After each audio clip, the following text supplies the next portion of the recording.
Bienvenue à notre chaîne. Aujourd'hui, nous avons une histoire très spéciale à partager avec vous. Celle de Steve Irwin. Vous avez peut-être déjà vu notre vidéo précédente sur sa vie. Mais aujourd'hui, nous allons approfondir sa vie et son héritage de conservation de la nature. Steve Irwin était un personnage de télévision bien aimé et un défenseur passionné de la faune sauvage.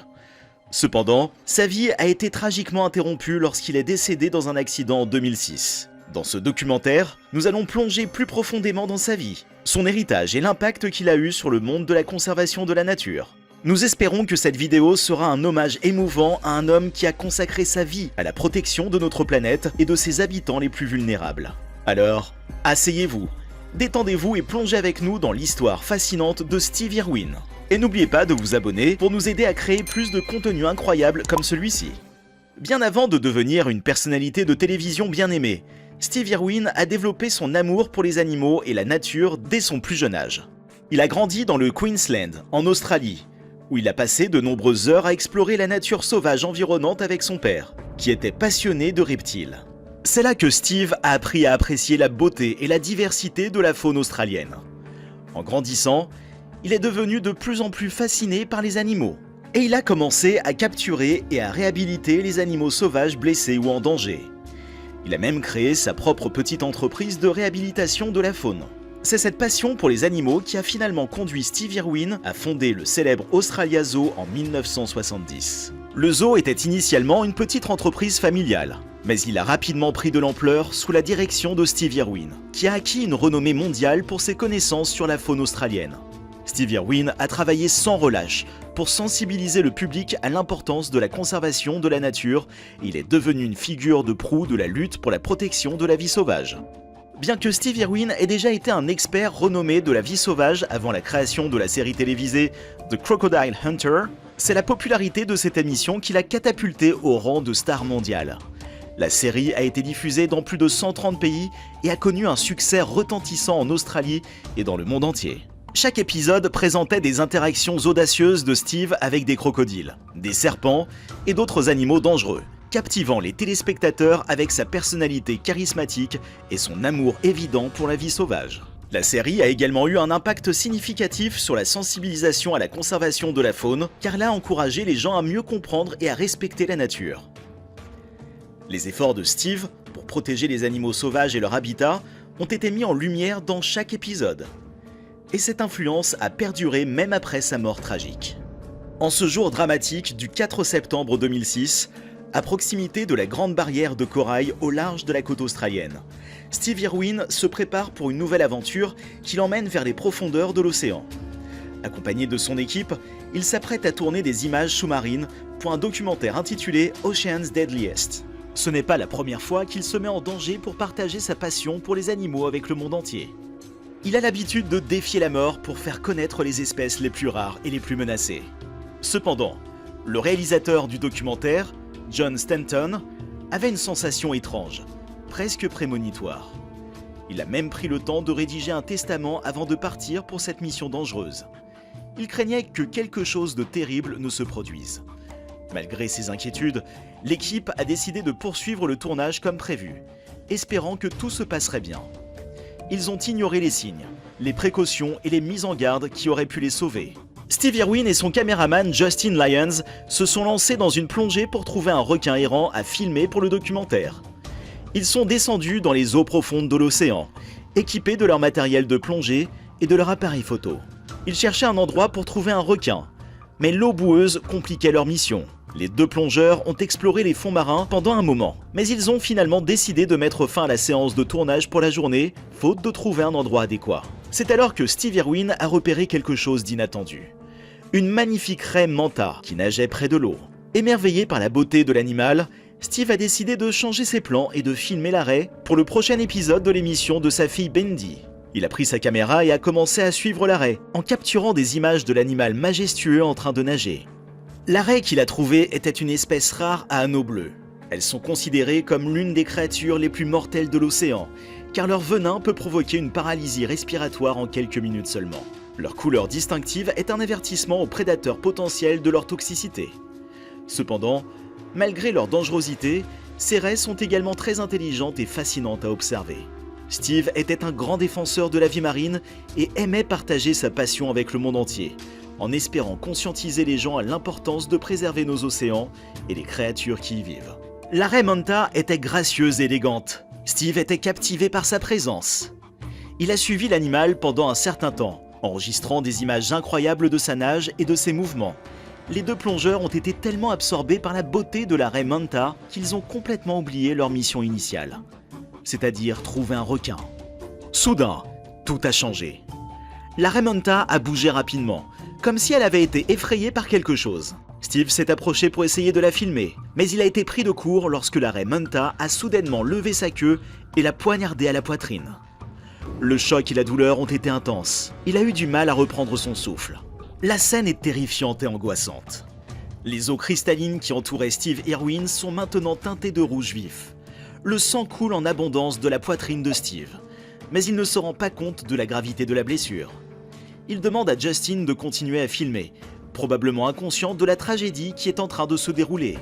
Cependant, le caméraman réalise immédiatement la situation désespérée dans laquelle se trouve son ami. Il sait que chaque seconde compte et qu'il doit agir au plus vite. Il aide Steve à nager vers la surface, mais le danger n'est pas écarté. Justin craint que l'odeur du sang n'attire les requins qui se trouvent peut-être dans les eaux environnantes. Les derniers moments de Steve Irwin ont été empreints d'émotions intenses et poignantes. Alors qu'il était allongé sur le bateau, blessé et affaibli, il savait que son temps était compté. Il a regardé autour de lui, voyant les visages inquiets et tristes de ses collègues, et a compris que c'était la fin. Le silence s'est abattu sur le bateau, à l'exception du vent et des vagues qui claquaient doucement contre la coque. Tout le monde retenait son souffle, attendant le pire. Les larmes coulaient sur les joues de Terry. Les dernières paroles de Steve étaient remplies de gratitude et d'amour. Il a remercié ses amis pour leur soutien et leur dévouement, et a exprimé son amour pour eux. Ces derniers mots étaient ceux d'un homme qui a vécu sa vie pleinement, qui a aimé chaque instant de sa vie et était reconnaissant pour chaque opportunité qu'il avait eue. Puis il a fermé les yeux pour toujours. L'atmosphère était empreinte d'une tristesse indicible. Les gens pleuraient, se prenaient dans les bras, cherchant un réconfort dans leur chagrin partagé. Les vagues semblaient plus fortes, les nuages plus sombres. Le monde était différent maintenant que Steve n'était plus de ce monde. Sa mort a été une perte immense pour sa famille, ses amis et ses fans, mais son héritage en tant que défenseur passionné de la faune et de la nature vivra éternellement. La couverture médiatique de la vie et de la carrière de Steve Irwin a été immense, à la fois avant et après sa mort émouvante. Il était un homme charismatique et captivant, aimé par des millions de fans partout dans le monde. Ses documentaires sur la nature étaient populaires auprès des téléspectateurs de tout âge. Il était considéré comme un défenseur passionné de la faune et de la nature. La famille Irwin était en voyage à l'époque de son décès. Ils étaient en Tasmanie, une île au sud de l'Australie. Sa famille, en particulier, a été dévastée par la perte soudaine et inattendue de Steve. Ils ont été plongés dans un état de tristesse et de chagrin profond. Les larmes ont coulé et les cœurs ont été brisés alors que sa femme, ses enfants et ses proches ont tenté de faire face à cette réalité déchirante. Dans les interviews et les déclarations qui ont suivi sa mort, la femme de Steve, Terry, a parlé de la perte de l'homme qu'elle a appelé l'amour de sa vie. Elle a exprimé son chagrin et sa tristesse, mais aussi sa fierté pour les réalisations de Steve et l'héritage qu'il a laissé derrière lui. La famille d'Irwin a continué son travail en dirigeant l'Australia Zoo et en préservant la réserve de faune Steve Irwin, qui porte son nom. Ils ont également poursuivi son travail en créant la fondation Steve Irwin, qui a pour objectif de protéger les espèces en danger et de promouvoir la conservation de la vie sauvage. Le message de Steve Irwin sur l'importance de protéger notre environnement continue d'influencer des gens partout dans le monde. Il a encouragé les gens à comprendre et à apprécier la beauté de la nature, tout en les incitant à prendre des mesures pour protéger les écosystèmes et les espèces menacées. Cependant, sa mort a également suscité un débat éthique sur la sécurité et le bien-être des animaux dans les documentaires de la faune. Certains ont critiqué Irwin pour avoir pris des risques inutiles avec des animaux dangereux dans ses émissions, tandis que d'autres ont défendu son approche comme une façon de sensibiliser le public aux problèmes environnementaux. En fin de compte, le décès prématuré de Steve Irwin a laissé un vide dans le monde de la conservation de la faune. Mais son héritage est indéniable. Sa passion pour la nature et sa détermination à protéger les espèces menacées continuent de toucher des millions de personnes dans le monde entier. Et son message sur l'importance de la protection de l'environnement continue d'être entendu et respecté. Voilà qui conclut notre histoire sur Steve Irwin, un défenseur passionné de la vie sauvage qui a consacré sa vie à protéger les animaux et leur environnement naturel. Nous espérons que cette histoire vous a inspiré à agir pour préserver la nature et à continuer l'héritage de Steve Irwin. Si vous avez apprécié cette vidéo, n'hésitez pas à la liker et à vous abonner à notre chaîne pour ne pas manquer nos prochaines vidéos. Vos commentaires sont également les bienvenus pour nous aider à améliorer notre contenu. N'oubliez pas que la vie sauvage est fragile et qu'il est de notre responsabilité de la protéger.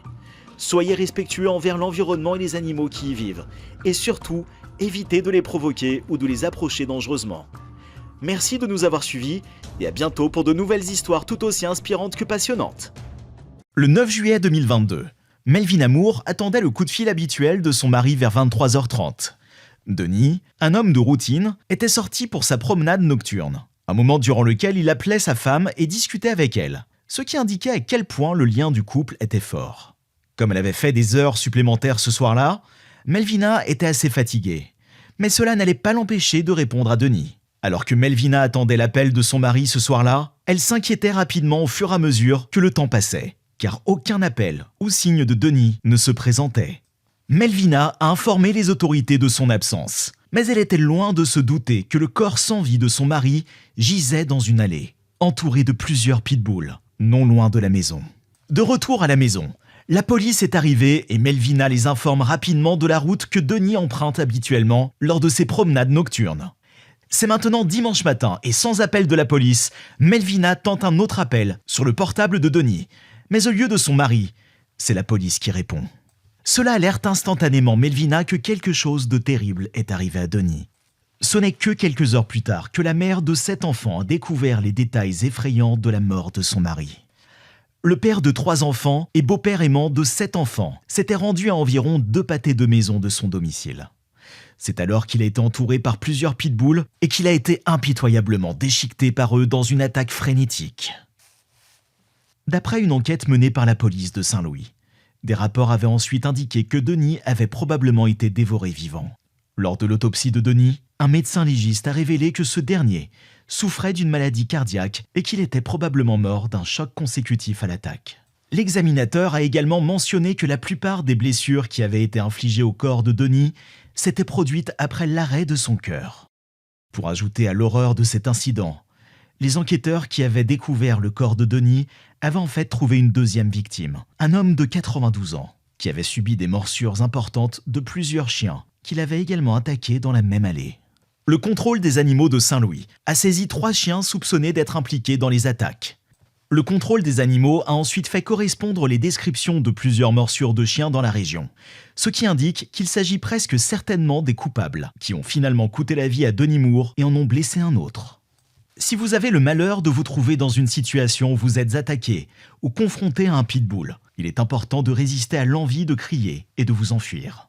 Restez immobile, les mains le long du corps, et évitez de regarder le chien dans les yeux, car cela pourrait être perçu comme un défi.